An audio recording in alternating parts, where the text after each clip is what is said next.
All right, Rabbi, say good morning. Let us begin. Let's begin by thanking our sponsors, our Talmud Torah sponsors for the month of Nisan, Czinn Teri Kahn Czinn, for dedicating all the Shurim and Drushos this month in gratitude to Hashem, welcoming their first grandchild, Adin Tzvi Hochbaum, Benjamin and Elys Wohl from Eretz Yisrael, for thanking all those who make the Shurim available beyond the confines of the Beis Midrash, specifically Moishe Abramson and Jeremy Lasson, Shimmy Batsheva Messing, in honor of the Bas Mitzva of their daughter Lilah, Paul and Kathy Pollack, in memory of Paul's parents Shmuel ben Zechariah, Leah bas Avrohom, and his great-grandmother Tziril bar Rav Dov.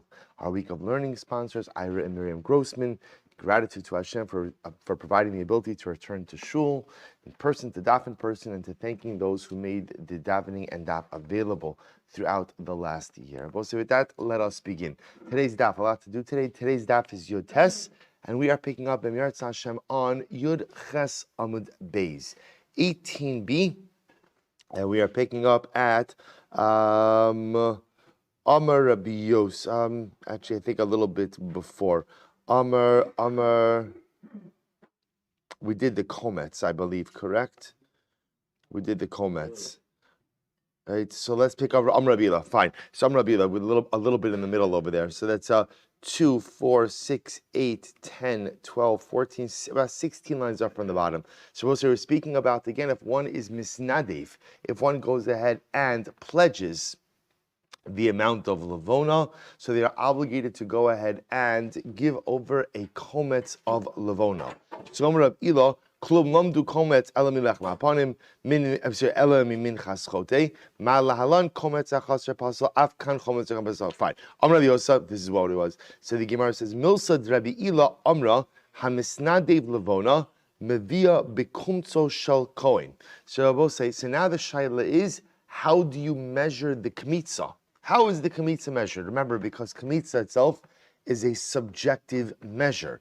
So the Gemara says over here that Rabbi Yosef says, qualifying Rabbi Ilah's statement, that the kmitza is measured by the kmitza of the Kohen. Then I will say that it's actually very interesting, because if you notice over here, I'm sure you picked up already, one of the very confusing parts of Yerushalmi are the constant changes in the text of the Gemara.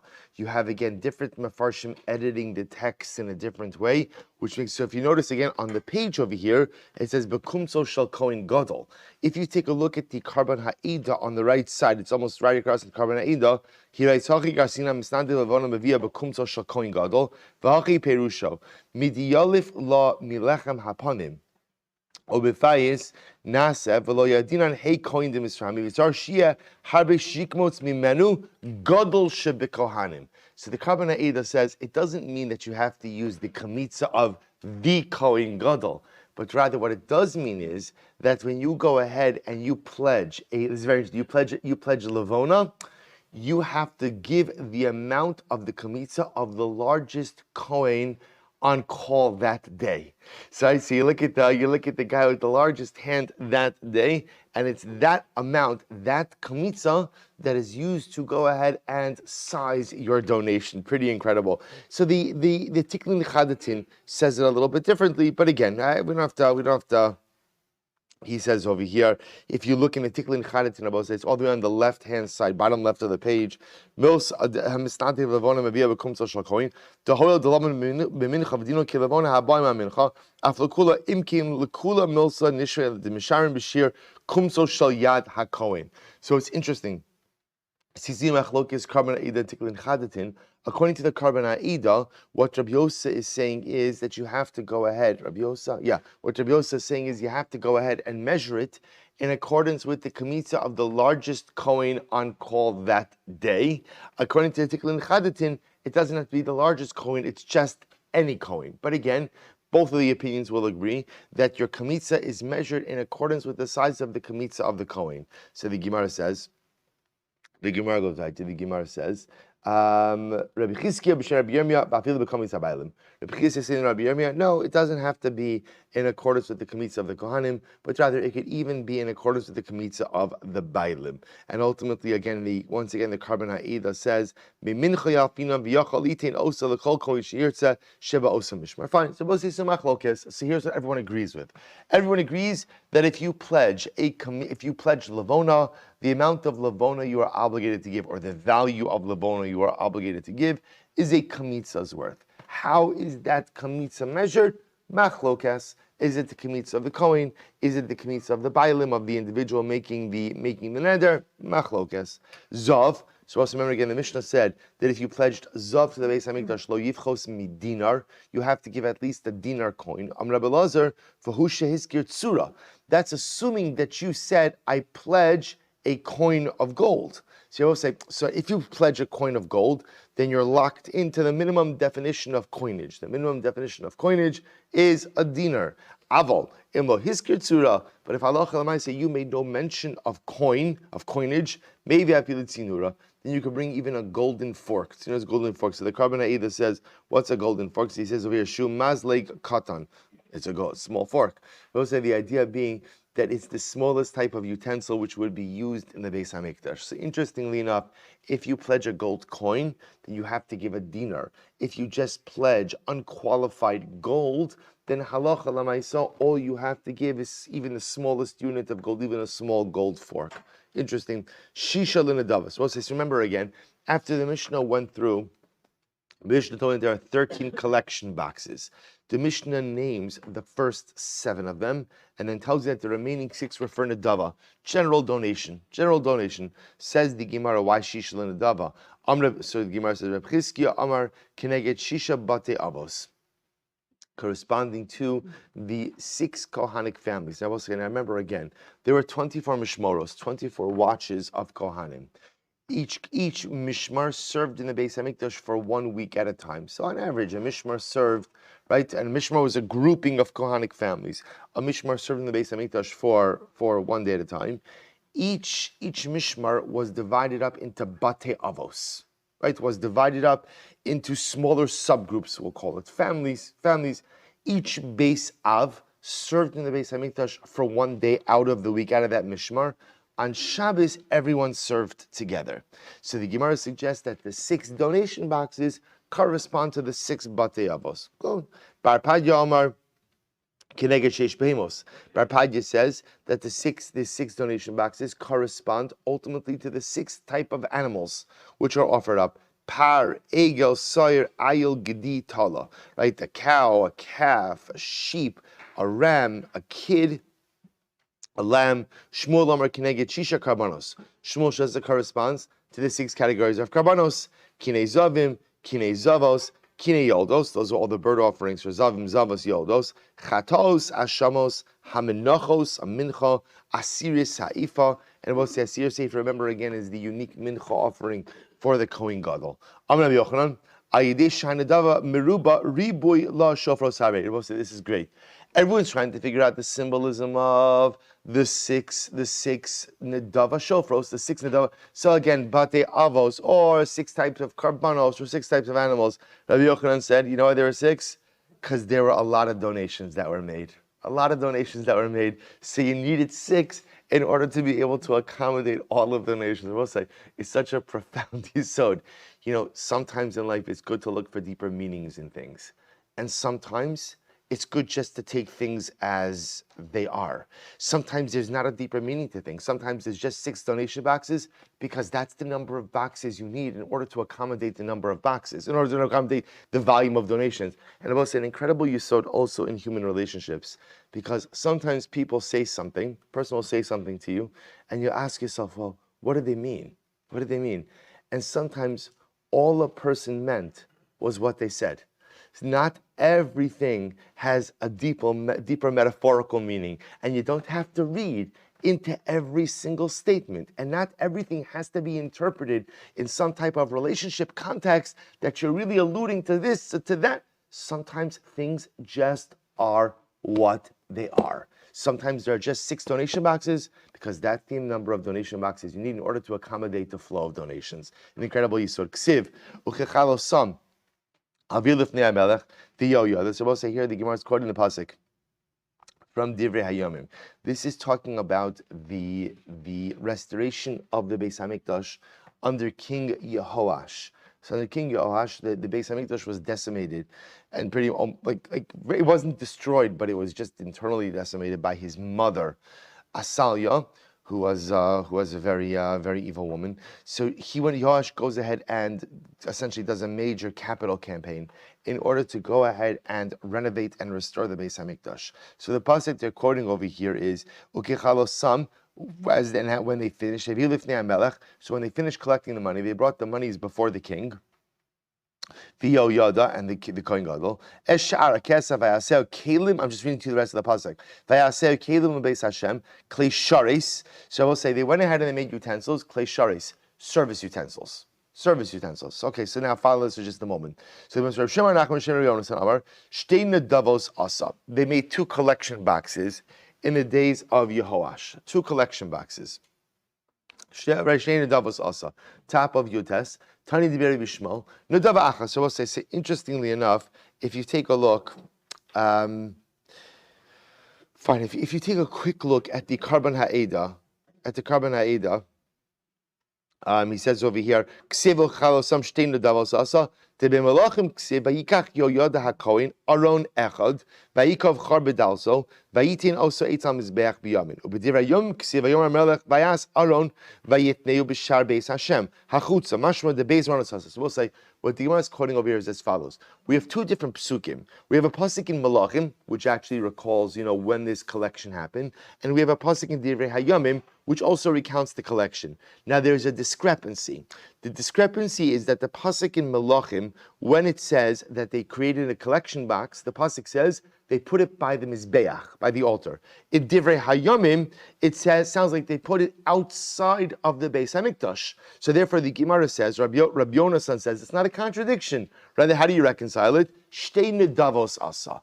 Yehoash must have they made two collection boxes. One was by the mizbeach, one was outside of the Beis Hamikdash. That's all. Top of Yutes, time to Rabbi Shmuel. Nedava achos. No, not true. There was only one collection box. The Ksiv, Vayomra HaMelech, Vayasu Aron Echad, Vayitneu Behechal Hashem, Vayikov Charbedalto. So Rabbi Shmuel says you can't say that because the pasuk explicitly says that they made one collection box and they placed it in the house of Hashem.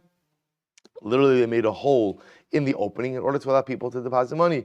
I v'hadichsiv v'yomra hamelech v'yasu aron echad v'yitneu b'shar beis Hashem chutza. But I will say the problem is, what do you do with the other pasuk? And the other pasuk says that Allah Chalamai said there was another collection box and it was stationed outside. Amrav Huna, mipnei tmeim. So we'll say this is actually very interesting. Why did they do that? They did it mipnei tmeim. If you take a look at the Karban Ha'eda, on top, he said, the olam nedava achas haisa. There was really only one collection box. Elashi Yehoyada nasnu bifnim, aval hamelech amar sheyitnehu bachutz kedei sheyuchlu gam hatmeim dahainu tmeim meis b'sheretz litin l'soch or shemutarm lavo machnaveh. So let's listen to this. So two ways of reconciling the psukim. Remember again, just keep in mind the contradiction. One hand, Malachim says they placed the collection box by the mizbeach. Divrei Hayomim, they placed it outside of the Beis Hamikdash. So first approach, not a contradiction. Two collection boxes. Second approach, there was one collection box. The Kohen Gadol put the collection box where? By the Mizbeach. And the king said, here's the problem. If you keep the collection box by the Mizbeach, only those who are ritually pure can access it. Instead, the king said, move the collection box outside of the Mizbeach and ultimately, again, put it by the entranceway of the Beis Hamikdash. So I will say, first of all, what an incredible, right? What was the king saying? The king was saying is you have to make sure to create opportunities for spiritual development and spiritual growth for all Jews.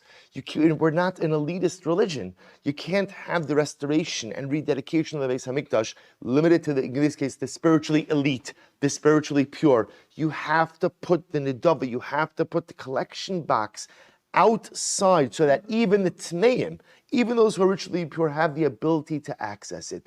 An incredible yisod, I will say, about our approach to Yiddishkeit. We are not an ivory tower religion. We're not a purist religion. We don't believe that the Ribbon Shalom and Torah and anything else is only accessible to those who, quote unquote, deserve it, who have earned it. The goal is to make it as accessible as possible so that no matter how tameh I may be, at the end of the day, I have the ability to connect. Such an incredible yisod. So the Gemara goes right there.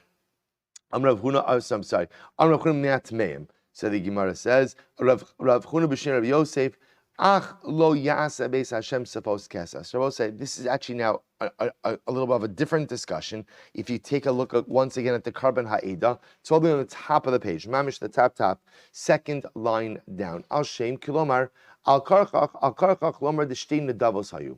It's possible, the other possibility is that there are actually two collection boxes. The Melachim Ksiv, Ach lo ya'asa beis Hashem sfos mizamros. It's supposed to be very interesting.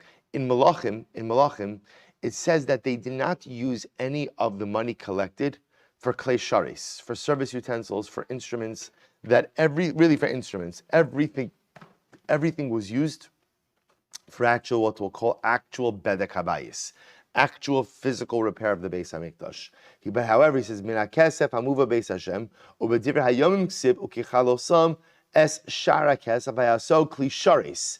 Elavadai shishtein nedavos hayu umina kesef hamuva Beis Hashem ainu hanedava ksuv melachim lo nasu kli sharis aval minedava ksuv bedivrei yomim v'nitno chutz lebeis Hashem eno asu kli sharis. So we'll say the Gemara then kind of ends off by saying no, it must have been two collection boxes. Why? Because then we have another contradiction. One pasuk says that they did not go ahead and use the money for instruments or klei sharis. A second pasuk says they used the money for klei sharis. After they finished up the bedek habayis, the restoration of the home of the Beis Hamikdash, they used money for klei sharis. So how do you reconcile it? It must have been two collection boxes. Therefore, I will say it appears that the Gemara kind of ends off with the approach that in the days of Yehoash they had two collection boxes, one by the Mizbeach, and ultimately again one outside of the Beis Hamikdash, originally again made in order to provide opportunity to give even to the Tmeim, and it seems to be utilized for two different purposes. The internal box used for Mamish Bedek Habayis, restoration of the Beis Hamikdash. External box, whatever was left over after Bedek Habayis, ultimately used for klei shari, service utensils, as well as for instruments. Incredible. But I will say, nevertheless, the musar of making sure that the Nadawa, the collection box, that Torah, that Ruchnias, that connection to HaKadosh Baruch Hu is accessible and experienceable by all, is an incredible lesson. Hadron Alach, Perek Yud Gimel Shofar. So I'll say Mazel Tov. Now we come to a fascinating sugya. Mishnah. Ma'o shenim tzu'u. Bein Ashkalim. So we'll say now we have an interesting case. So remember again, you have all of these 13 collection boxes. Now we have not yet explained how those collection boxes are situated, but we'll get to that in just a little bit, or how they're arranged, I should say. But we'll say, listen to the following case. Let's say you find a coin in between two collection boxes, in between two shofros. So I will say, so what do you do? Right? Somebody came to the Beis Hamikdash. Maybe there are a couple of too many lechaims before they came to the Beis Hamikdash. Right? They missed the shofar. It could happen. Right? And now you have a coin on the ground. So what do I know? What do I know? I know that it belongs in one of those boxes. What don't I know necessarily? Which box? So how do I deal with that? So we'll say this is fascinating. Motion to ben ashkalim. So motion into Bein Ashkalim Linedava. So we'll say the first case the Mishnah brings up is, let's say you go ahead and you find a coin in between the shofar marked shkalim, which I will say, remember again, we saw there are actually two marked shkalim, right? Remember again, that was 1 and 2. 1 and 2 are marked tiklin chadatin, tiklin atikin. New shkalim, old shkalim. So you find a coin in between the one marked shkalim and the one marked nidava. One marked nidava. So I'll say, so what do you do with the coin? So the Gemara says, this is actually fascinating. So the Mishnah says, so karol l'shkalim yiplu l'shkalim, l'nidavi yiplu l'nidava. So we'll say the first way we establish where the coin belongs is proximity. Proximity. Whichever collection box it is closer to, that's the one we assume it belongs to. So it's closer to shkalim, goes to shkalim. Closer to nidava, goes to nidava. Good, that's easy. Mechza. Oh. So what happens if mamish, the coin is equidistant between the two collection boxes? Yiplu l'nedava. Then I will say you put it in the nedava collection box. Now, how is that decided? So take a look. Well, so we're going to be a little bit all over the page a little bit. Take a look. Take a look at the Rivavon. You see, it's the Perush on the right hand side, the Rivavon, which is really just on the Mishnayos. So the Rivavon says, Mechza yiplu l'nedava. The Nidava Chamura, the Kula Ola. Remember again, what do you generally do with Nidava money? So Nidava money is offered up as an Ola, right? That's used for Keitz HaMizbeach, for Olos, for dessert to the Mizbeach. The Nidava Chamura, the kula olav al shkalim shiarehen kile kidushusayu the nisnin lechoma sa'ir migdal says. We'll say, let's analyze this. Which is more chamer, nedava or shkalim? So the answer is nedava, because what do you do with nedava? Nedava is used for olos, right? Olos are totally consumed on the mizbeach. This is the dessert for the mizbeach. Shkalim, the leftover amounts, are often used for go ahead and steady repairs. So we'll say what the Mishnah is essentially saying is, when it's mechza, you put it in whichever collection box is more chamer. Whichever one has a more stringent status, which makes sense when you have a suffix. When you have a suffix, you go to chumrah. So again, when the coin is in between two boxes, so the first way I resolve the doubt is through proximity. But if proximity can't be used because it's mechza, put it in whichever box is quote unquote more chamer. Gemara gives other examples like this. So the Gemara says, what happens if it falls between the boxes of eitzim and levona? So what's that? If it's closer to eitzim, put in the eitzim box. Levona, yiplu levona, close to levona, also in the levona box. Mechza al mechza. What happens if it's mamish equidistant? Yiplu levona. Ultimately, again, you put it in levona. And again, look at the Rivavan again, levona. Chamira, the levona hi atzma kreva, aval eitzim he machshiri carbon. This is very interesting. So why is levona more chamer than eitzim? Again, logically, the Rivavan says because levona is actually offered up as a carbon, versus eitzim, which is not the carbon itself, but rather what? But rather again, the facilitator or the enabler for carbon. So now I just want to point out something very interesting. If you remember again, I think it was last week, it was over Yom Tiv, when we had the sugyas about eitzim and the families that were misnadev eitzim. If you remember again, interesting from the Gemara there, they really do treat eitzim like a carbon. It is, remember again, we saw I forgot the name of the family whose Yom Tiv for bringing eitzim was on the 10th of Av. And remember again, we saw the episode where that year Tisha B'Av was a nitcha. They only fasted half a day because it was mamish like a Yom Tiv for going. So again, but when compared to levona, which is an actual carbon, eitzim will be more kal. Good. Ben kinin legos leola. We'll say interesting one here. What about if the coin falls in between? Remember, kinin are the bird pairs. But remember again, we have machlokes in the Mishnah. Are these obligatory bird pairs, donative bird pairs? Legos leola. Ultimately, again, for olos, for bird olos. So what's the halacha? Karov lekinin, yiplu lekinin. Karov legos leola, yiplu legos leola. So again, first metric to determine this is proximity. However, mechza lemechza, what happens if halacha l'maisa is equidistant between the two? Then yiplu legos leola. Then ultimately, again, you put it in the goes leola, right? The bird ola box. Take again one more look at the Rivavan. He says, Ben kinin legos leola, yiplu legos leola, staman kirabanon, the kine chovahin, ve'echali ola ve'echal lechatas.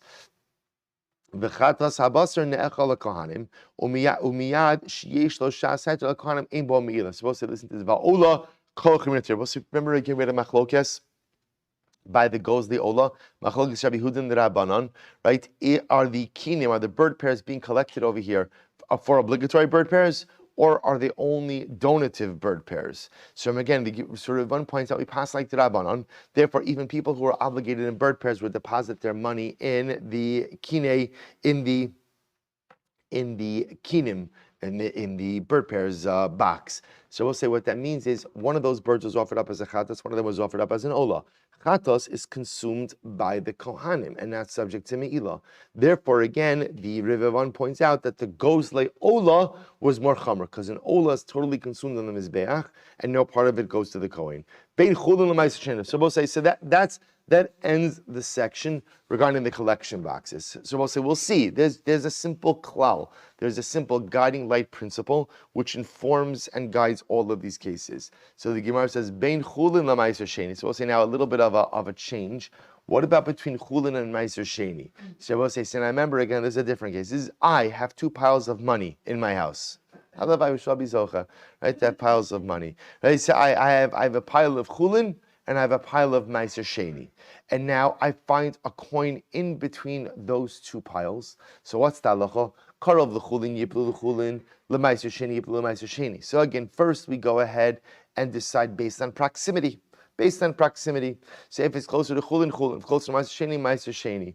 Mechza lemechza. What happens if halacha l'ma'aser, again, it's equidistant in between the two? So yiplu l'ma'aser sheni. So we'll say this case is a little bit more intuitive, right? It goes to ma'aser sheni, because obviously ma'aser sheni will be more chamer than chulin. Remember, ma'aser sheni you're also allowed to use. You just have to use it where? Where? In Yerushalayim. So we'll say here the Mishnah finally says, Zeh klal, here is the rule. Holchin achar hakarov lahakel, mechzel lahachmir. So we'll say, in general, the rule is, when you have a doubt about where a particular item belongs, we go after proximity. And whether that yields a chumrah or a kula, right? It doesn't, so sometimes, again, proximity will be the kula, sometimes proximity will be the chumrah. Doesn't make a difference. When you're in doubt, you go after proximity. However, mechza, whenever it is equidistant, you are always go l'chumrah. Good, so we'll say that's the klal. Says the Gemara. So the Gemara is intrigued about say, so now, remember, when we read these examples in the Mishnah, they don't really mean all that much to us because they're just giving different examples of coins which fall in between different collection boxes. The Gemara is bothered by this. Why do I say? Because the Gemara presupposes that the list of collection boxes mentioned beforehand in Halacha Dal in the previous Mishnah was a specific order and represented the order in which the boxes were arranged. So the Gemara says, I don't understand. Lo hutzrucha delo bein shkalim lekinim. So I will say, when you go back to the previous Mishnah, right? So the way the Mishnah reads is there's tiklin chadatin, tiklin atikin, kinin, right? So you have the shkalim, new shkalim, old shkalim, and bird pairs. So I will say, so yet when the Mishnah tries to illustrate an example of a coin that fell in between two boxes, it uses the coin of shkalim to nedava. And I will say, if you think about that, that's box 1 and box 13. So why would you use an example of a coin that falls in between boxes 1 and 13? Doesn't it make greater sense to use an example of a coin that falls between what? Boxes 1 and 2. So the Gemara says something amazing. So the Gemara says, Rabbi Adin Pinchas, kamin buchliar hayu osin. Because the boxes were not arranged in a line. They were arranged in a circle. It was a circular arrangement of the collection boxes. So now I understand. So now I will say it makes sense that you give me an example of a coin that falls in between 1 and 13. Why? They're right next to each other, right? So I'll say, so again, the Mishnah. Now, by the way, it's true the Mishnah could have illustrated it also between 1 and 2. It's the same idea, but again, what the Mishnah is teaching by illustrating it through 1 and 13, what the Mishnah is highlighting to me is that the boxes are arranged in a circular fashion. So the Gemara says, mechza lemechza. So remember again, in the case between shkalim and nedava, so yiplu l'nedava. So the Gemara says, Lo tzurcha de lo mechza mechza yiplu l'shkalim. I don't understand. Why is it that when the coin is in between shkalim and nedava, that it goes to nedava? Shouldn't it go to shkalim? To which the Gemara says, as if you take a look, I will say, if you take a look, okay, you know what? I'm just trying to figure out which pirish we should do. All right, let's just read the answer. So the Gemara says, shouldn't it go to shkalim? So we'll say, when you look at this, the assumption would be nedava is often a catch-all for everything. So doesn't it make more sense that we would put that coin in shkalim? Is the bay meimar shami yipulu shiari halishka. So we'll say, it's interesting, we already mentioned this in the Mishnah, in the Ribaban. No, because there is a special kula that exists by machzah shekel, which is leftover coins could ultimately even be used for public works, right? For repairing the walls. So they could be used even for totally non-sacrificial things, as opposed to nedava, the nedava fund, which is only used for sacrificial items. Therefore, it's quote-unquote more chamer. Is the by meimar mechza lemechza kimi shemes. So the other possibility is that when the coin falls, mechza al mechza, that is the equivalent of if potentially the owner died. We treat that as a case of the owner died. And we'll say, what's the case of where the owner died? Amr Bisa, ad da'ana taman, shamis kal Rabbi Huda shal Shmuel. I heard Rabbi Shmuel ask the following question of Shmuel. Hifrish shiklo umes. What happens if a person separated out their shekel, their mechza shekel, and they died? What do you do with that coin? So the Gemara says, Amrale yiplu l'nedava. You go ahead and you can't contribute a mechza. It makes sense. You can't contribute a mechza shekel on behalf of someone who died. Why not? Mechza shekel on its most basic level represents an ownership interest in communal offerings. dead people don't have ownership interest in communal offerings. So halacha l'maisa, ultimately, again, what do you do with somebody's machzis hashekel if they died? You put it into the nadava box. So you already see that halacha l'maisa, you could have a coin that has machzis hashekel identity, but yet that is contributed ultimately to the nadava fund. Therefore, the Gemara posits because of that, and also because of the fact that the machzis hashekel fund has a particular leniency in that leftover funds are used for city repairs. Halacha l'maisa, when it is mechza, you put it in nadava. Good. Asir Saifa Shalo. So we'll say similarly again. This is actually this is still the same brisa. Mos Asir Saifa Shalo. Rabbi Yochanan Omer Yolichim Yamamelach. Rabbi Lezer Omer Yiplu Nadava. We'll say same idea. What happens if you have a Kohen Gadol and the Kohen Gadol had money set aside for his Asir Saifa, right, for his personal mincha, and then he died. So what do you do with that? So one opinion says Yolichim Yamamelach. You throw either the money or the actual carbon itself into the Yamamelach. Rabbi Lezer Omer Yiplu linadava. Once again, you take the money or the actual items themselves and put it into nadava. So the Gemara says, "V'kashya v'yesh chatas kreva ola." But the Gemara says, "But can you go ahead and transform a chatas into an ola?" Now, what is this referring to? If you take a look in the Tiklin Chadatin, which I will say is on the bottom right-hand side of the page, if you look in the long lines, in the third line down into the long lines, the end of that line, Vikashya yesh chata. So we'll say the Gemara is jumping here a little bit. Animtza bein kinin legos leola. So we'll say we're jumping now to the case of the shek of the coin that's found in between the two boxes of kinin, bird pairs, and goes leola. So we'll say, remember again. Let's define the kinin box. We're going according to the Rabbanon, who hold what is that for? That's for obligatory bird offering. So, for example, a yoledes, a zav, and a zava, who's going to offer up a bird pair, right? One of those birds is a chatos, one of those birds is an ola. That's the case of kinin. Goes le ola are donative bird offerings. Okay, now you have a coin that's found in between both of them. So we'll see now. What does the Gemara say? What does the Mishnah say? If you have proximity, fine. If you don't have proximity, mechza. Which one do you put it in? Remember, which one do you put it in? Goes le ola. Why? Because ola is totally consumed in mizbeach. In the case of the kin and the bird pairs, one is a chatas, one is an ola. A chatas is a less chamer sacrificial offering. So the Gemara says, I don't understand. How can you go ahead and take a coin and put it in the ola box when potentially, if it goes the ola, when potentially it was supposed to be in the kinin box? Because essentially, what are you doing there? Now look at that tiklin chadatin. Animtza bein kinin goes the ola parach. The kinen masis yiplu goes the ola. V'haba kinan have echad chatas. See, I will say, here's the problem. You take that coin, right? Let's analyze. This is a fascinating case. You take that coin, you find it in between two boxes. Kinin, bird pairs, which again is for obligatory offerings. Two birds, one a chatas, one an ola. Goes the ola, right? Bird pairs totally offered for ola. I find the coin directly in between the two. What's the halacha mechza? Give it to ola. But how do you do that? Because let's say it turns out, right, that after Me'ah V'Esim you look, Kadosh Baruch Hu shows you know what? No, that coin really belonged in the kinin. It really belonged there, which means there was a coin really for chatas, and now you took a coin that was really for chatas and you repurposed it as ola. Are you allowed to repurpose a chatas as an ola? So the Gemara says, Kasha, yesh chatas kreva ola, chizkiya b'shem lakish, tonight based in who, ala moser shikrevu olos. So we'll say, remember, we saw this before.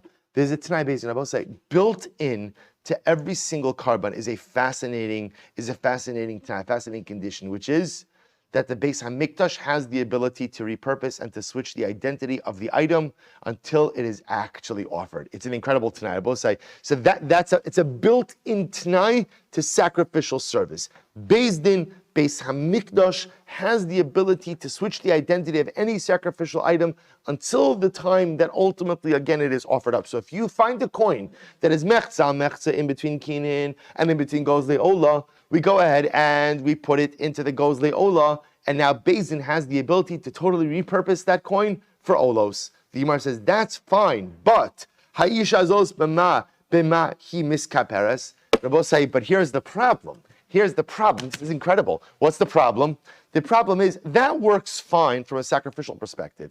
It doesn't work fine from what? From an atonement perspective. Because what that possibly means is that coin might actually belong to a yoledes, right? To a yoledes, that's the example. Which means she has to bring karbanos for her kapara. She has to bring 2 birds, a chatas and an ola. You now took her coin, you put it in the gozle ola, which is fine. I understand how procedurally that can happen. But the problem is now, what does she do about her kapara? She is missing a chatas and an ola, or at least the chatas, for her kapara. So what happened now? Again, obviously, she's going to have no idea. She went home. She went home, right? She deposited her coin. She assumes everything is happening. There's the potential that someone did not get their kapara. So what did the say? This is incredible. This is absolutely incredible. Rabbi Yitzchak tonight based in who? Hamisapek esakinin humisakep esapsola. So both say this is incredible. There's a tonight based in. There's an arrangement. What's the arrangement?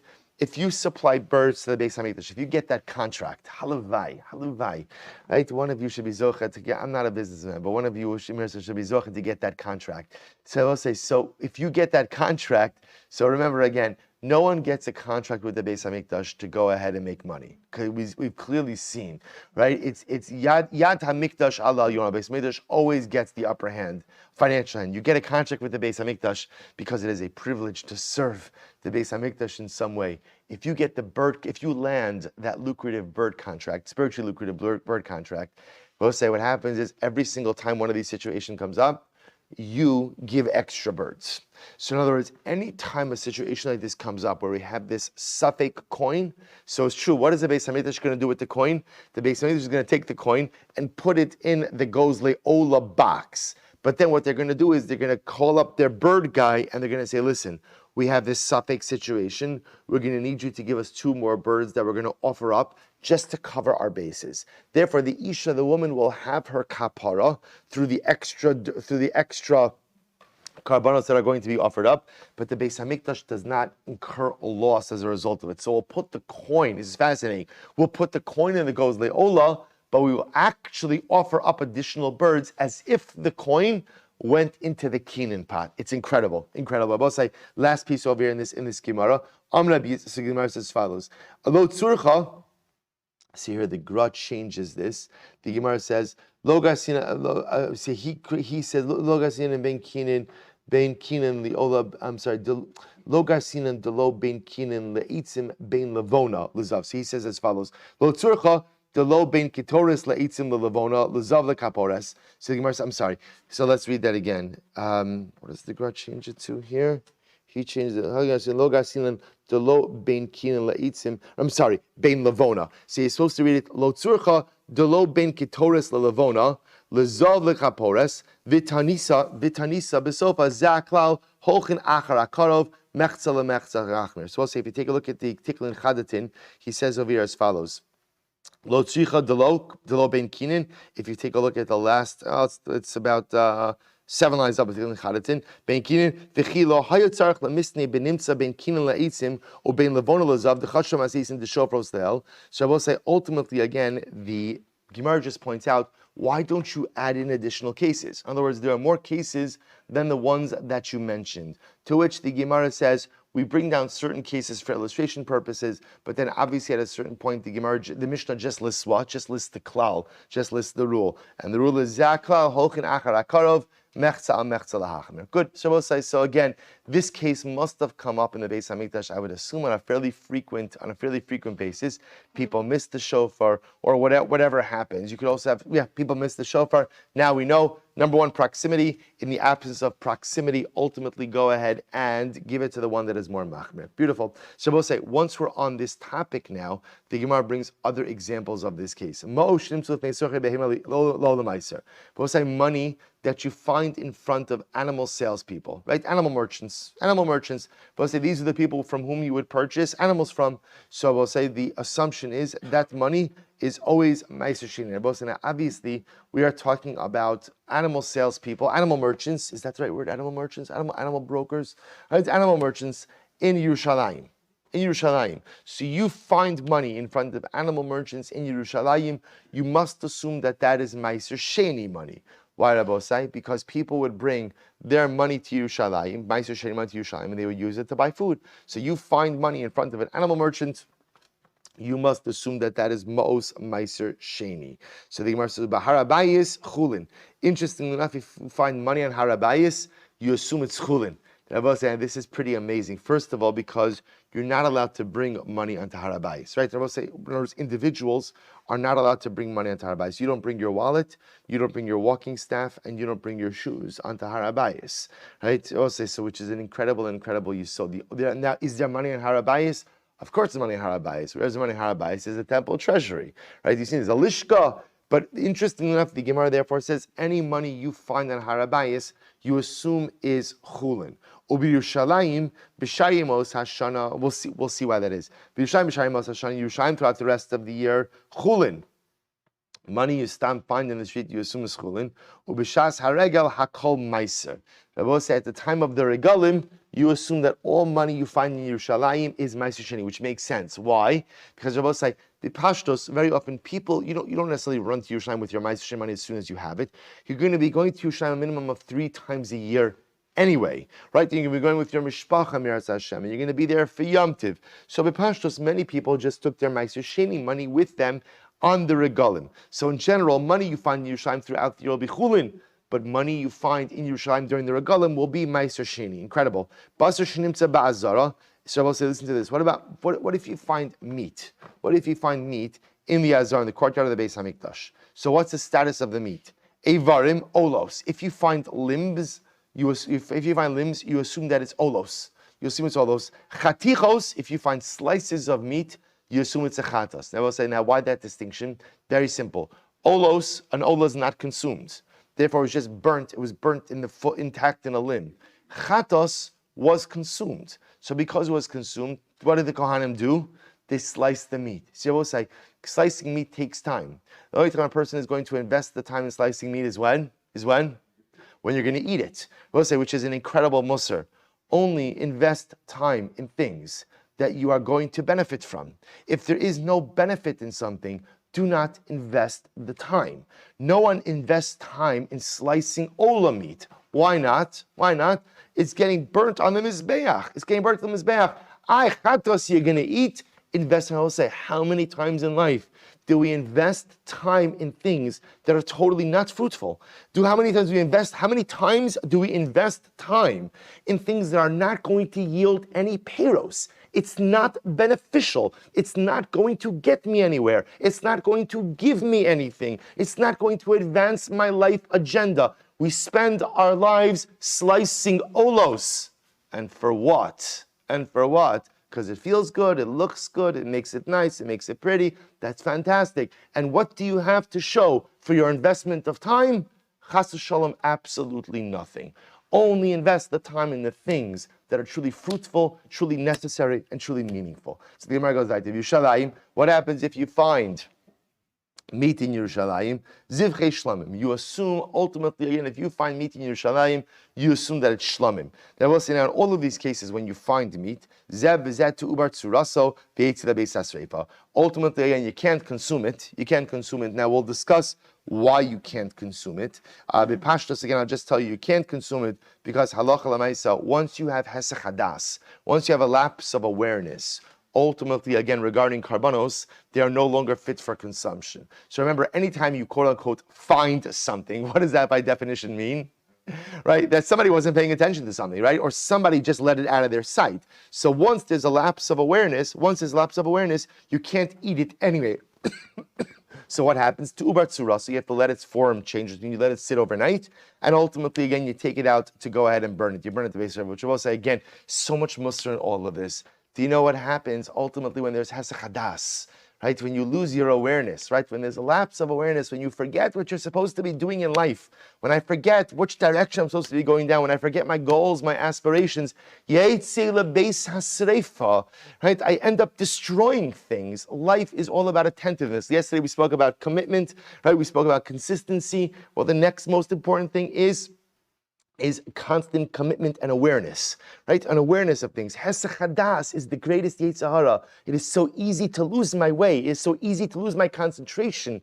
And the moment that happens, Everything falls apart, right? I had a day I wanted to accomplish, I had a schedule, and then what happens? I liked someone's Facebook post, and it's downhill from there. Why? Because suddenly, again, every other piece of human dribble, right, fills my day, and then suddenly, again, everything I wanted to, that's Hesach Hadas, I will say. You go ahead and you get onto, and this is not a technology rant, right? It's just a life rant, right? If you go ahead and you start liking, you start posting, you start gramming, you start tweeting, you start this, you start that, and it's Hesach Hadas. It's Hesach Hadas. What are you doing? What are you doing? There are things to accomplish. There are things to do. There's a person I have to be. There's Gemaras I have to learn. There's Chesed I have to do. There are all these things I have to accomplish. And this Hesach Hadas, just for a few moments, we know this because we live this. A whole day could be shot to pieces. Yetzi lebeis hasreifa. Why? Because it was Masiach Daiti. Because I stopped paying attention even just for a few moments. The Gemara goes right there. Nimtza bigvulin. If you go ahead, it's okay. If you go ahead and you find it, thank you. Nimtza b'gvulin. If you go ahead and you find meat in the gvulin, means the outlying areas. So Eivarim nevelos, the Eivarim will ultimately be nevelos. And again, I will say, remember, gvulin assumes outside of Yerushalayim. You go ahead and you find meat. You find a piece of meat outside on 7 Mile Lane. So what's the halacha? It's an nevela. So the Gemara says v'chatichos mutaros. Interestingly enough, but if you find cut pieces of meat, it's mutar. Now, I'll say before you get excited about this, cut pieces of meat where? Everybody explains that this is dafka in a place where rov tabache Yisrael. The majority of butchers in town are Jewish. So if you live in a town where the majority of butchers are Jewish, then halacha l'maisa you could assume that the meat is kosher. Good. Amud beis ubishas haregel.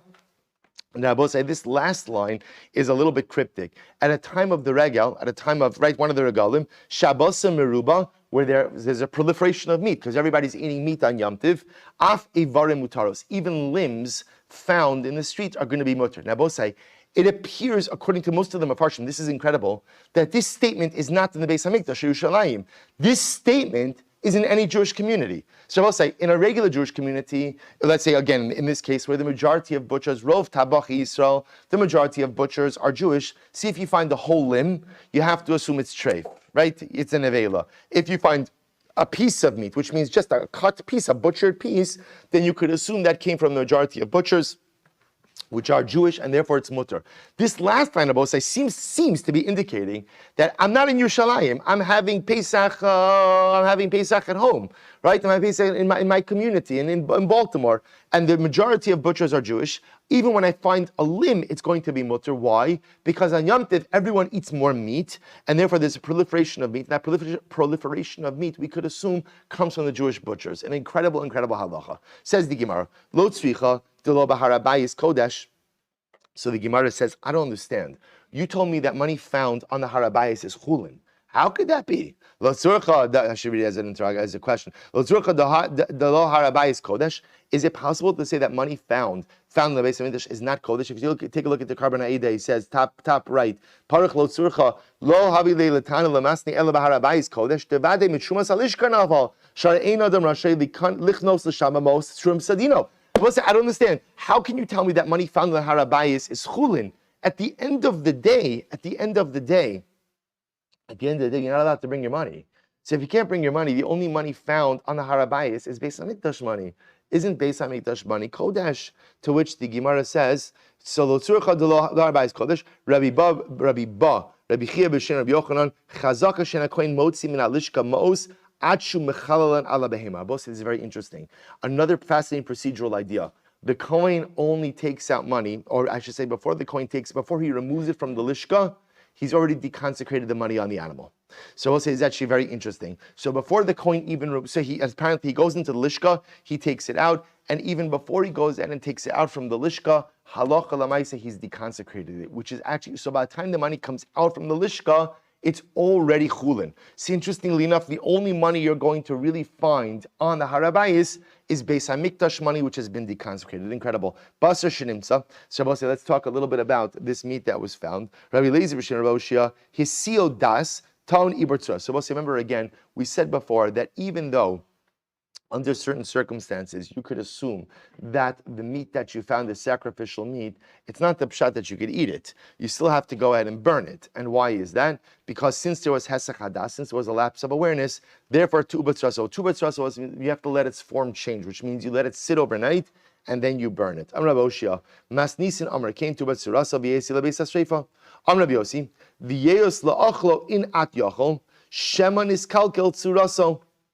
Lefum kain tzarich meimar to uber tzuraso v'yetzi lebeis hasreifa. So I will say, interestingly enough, what the Gemara is saying is as follows. Even if I could say that the chazaka is, like the cases in the Mishnah, that the meat that I found in Harabayis, or for that matter, even in Yerushalayim, was sacrificial meat. Therefore, it's permitted. It's permitted. And let's say it's a shlomim, so it's permitted for consumption. Chatos, permitted for consumption by Kohanim, you still can't eat it. Why? Because we'll say, like we said before, once there's hesach hadas, if you find something, that means someone wasn't with it. Someone wasn't paying attention to it. Once there's hesach hadas, you no longer know what happened to it. Once you no longer know what happened to it, you can't eat it. So therefore, the only thing you can do is leave it until the next morning, Lilah. Therefore, you know for sure it becomes disqualified, and then take it out to be burned. Incredible. Rav Crispa, B'Shem Rabbi Yossi, also what's great about Yerushalmi is you hear about people that you don't hear about in Bavli, which is really just fascinating. Rabbi Crispa, B'Shem Rabbi Yossi, Rabbi Chanina, Evarim Nevelos.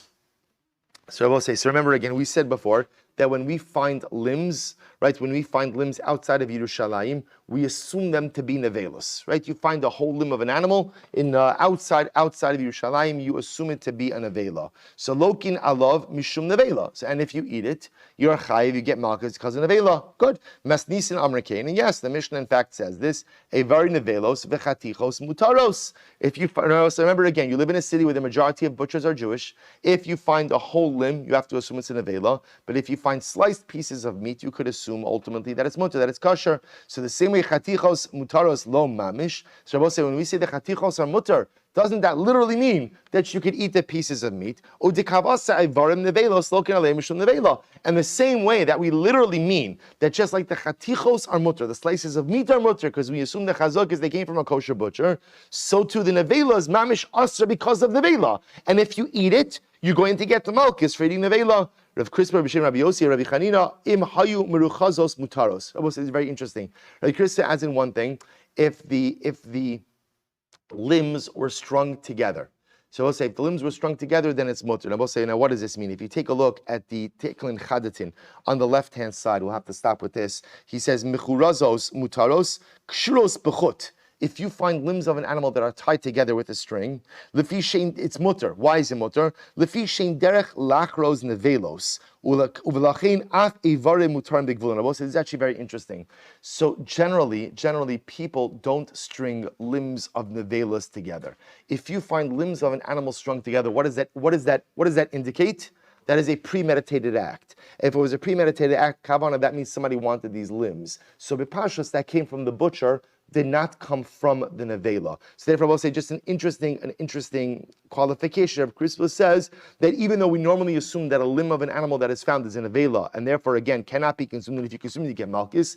If you see some level of premeditated preparation of these limbs in a city where the majority of butchers are Jewish butchers, are kosher, then halacha l'maaseh you could assume those limbs come from kosher animals and they would be permitted. Rabbi say we'll stop over here. We'll both say tomorrow we have an incredible sugya of Tesha Chanuyos, incredible chazaka sugyas, and Mirat Hashem to be continued. Shkoyach.